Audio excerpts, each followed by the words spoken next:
தடங்கனாகாதுன்னு மனம் கொள்ள வேண்டாம். சரி, சரியா? நான் சொன்ன நேரத்தில் இன்னும் வைகாசி வரலை. சொன்ன நேரத்தில் நான் முடிச்சு கொடுப்பேன், வந்துடும். சரியா? சொன்ன நேரத்தில் இந்த இடத்துல எப்படி வந்து சேரணும் செய்திருவேன். நல்ல இடத்துல வந்து சேருவேன். கை கூடி வரும். சரியா? என்னோட பெண் பிள்ளையை மட்டும் வெளியே அடிச்சிருக்கு. சரி, தொழிலே அங்கேங்கிறத அனுப்பாது. மனசு கொஞ்சம் தடுமாறுது பிள்ளைக்கு. சரி, சரியா?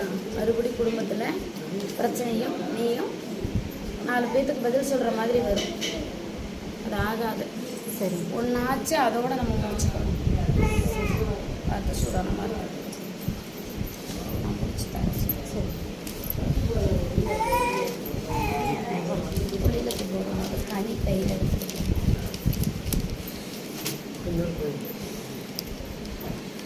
தொழிலை அனுசரித்து செஞ்சு இப்போ 1,00,000 ரூபா கடன் ஆயிடுச்சு.